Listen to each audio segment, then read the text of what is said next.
Wow, Shawn Porter admits that he had a dialogue with Terence Crawford. Didn't say everything, but he said that Crawford says now is not the time for the fight, and he has something else brewing. What up, Fight World? It's your boy Ego, and I'm back with some more boxing. Make sure you smash the like button. Also, subscribe to my channel for the latest and greatest in boxing. Now, let's jump right into it. Link in the description so you guys can take a listen to it. I'm going to actually play the clip and then just give some of my thoughts, but so you can give credit to the original poster and watch it in its entirety, I will link in the description. Very interesting things from Shawn Porter, who's getting ready to fight this weekend on Fox. Fox is back with their boxing calendar. He's taking more of a tune-up fight, still an undefeated guy. Don't know too much about him, but Shawn Porter, he deserves whatever type of fight he wants because he's had a tough schedule. But listen to Shawn Porter talk about a purported or proposed fight with Terence Crawford and what he claims that Terence Crawford had said to him. Did that conversation ever take place?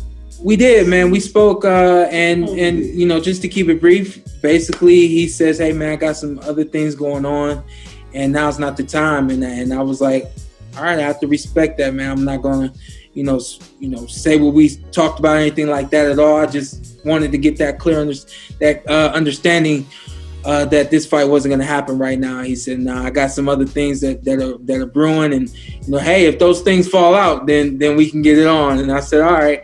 I said, "Well, I got something going on too, so you know, we'll see what happens." And right now, for me, it's Sebastian Formella. So there you heard it from the man himself, Showtime Shawn Porter. He said he did have a dialogue. He did not reveal everything that was discussed. It was a off record, you know, behind the walls, closed door conversation. But he said, you know, I just had to get an understanding if that would be a direction that would be pursued. And he says that Crawford, according to Shawn Porter, he's saying that Crawford has stated, nah, not now, today or now is not the time. I got some other stuff in plan that we're working on. So it is what it is. My thoughts, it's getting more difficult for Terence Crawford, tremendous talent, and he's being called out by various fighters, and or there's different fights, and I feel like these options have to be looked at for Terence Crawford. I've always said this, Crawford is an exceptional talent at welterweight, but he needs compelling names with the name recognition and the branding that will get him recognition. And what I've heard from Team Crawford, Bomac at least, his trainer and manager, so I would have to say he speaks for the team, it just doesn't sound quite as realistic. Bomac just recently did an interview with TBV, and he stated that they're only looking at two names, which is Errol Spence and Manny Pacquiao, because they have belts. But if you listen to the Shawn Porter interview, he says he's coming back, but he can understand that with this pandemic and a lot of stuff going on in the world, that there's other guys who are probably going to have to wait it out because they've been established on pay-per-view, so they might not be able to facilitate those fights without a crowd.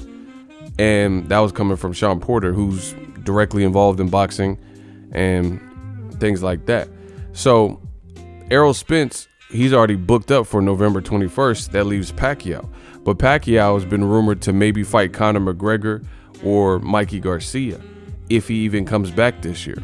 So to me, I feel like at age 30 plus, whatever Terence Crawford is, time is not on his side for a fighter to nab those big names. So when you're getting opportunities to possibly fight Shawn Porter, possibly fight Keith Thurman, possibly fight Kell Brook, you have to, you know, take heed to that and consider that. And, you know, and the main things about discounting guys like Keith Thurman just did an interview with Brian Custer, and he said, I want Crawford. Crawford ain't proving nothing at 147. Fight me, boy. And he's saying this and that, and he's sounding almost like vintage Keith Thurman. And a day later, Bob Arum gets on the horn and does an interview. It says Keith Thurman wants an absorbent amount of money, and it's not possible. But I keep telling you guys, 2020, boxing is a niche sport. Content is king. So no one's trying to hear that. You just have to negotiate, go back and forth, see what you could come up with. you know. And if you can't come up with a compelling fight for Terence Crawford, then that's going to really suck and be hurtful for his brand, because again, it's going to be hard sales from here on out for Terence Crawford unless people think the person has a shot to beat him.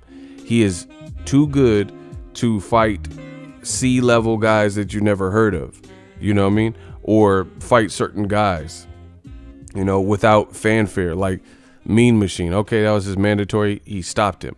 But if it's a name like Besputin that a lot of people aren't familiar with, I don't really see that being a solid direction.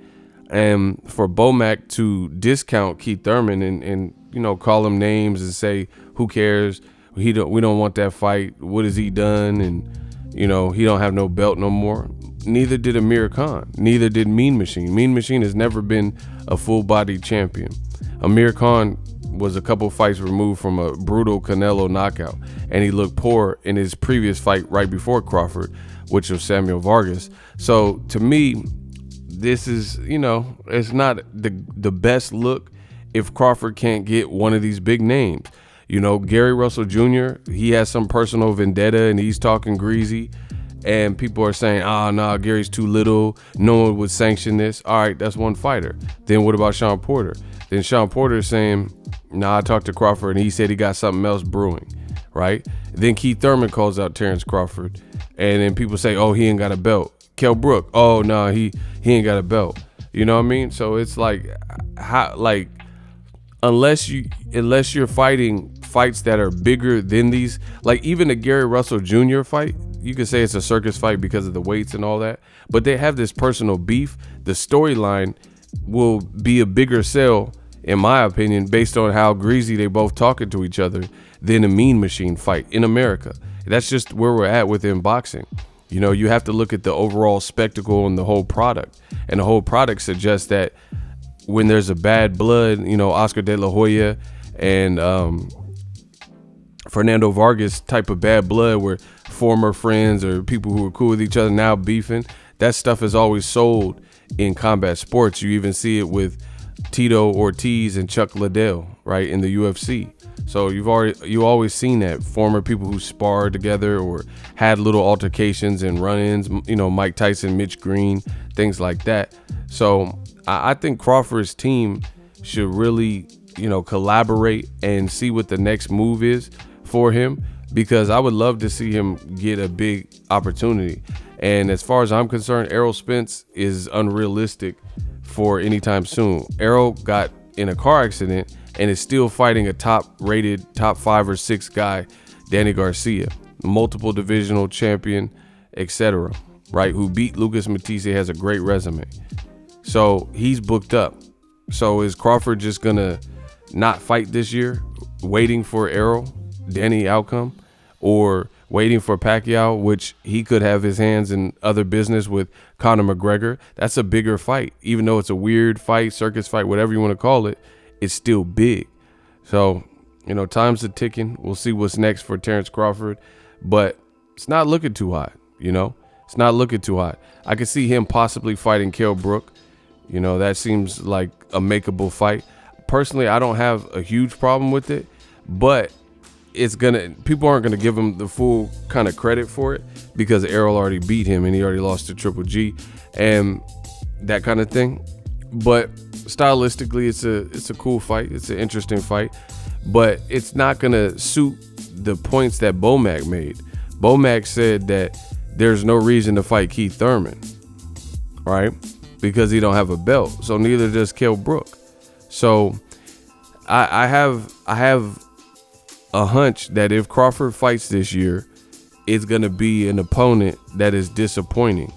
You know, Top Rank just lost Chris Van Herdeen. That was someone that Bob Arum talked about Crawford fighting in South Africa. And Chris Van Herdeen's people came out and said they went to PBC.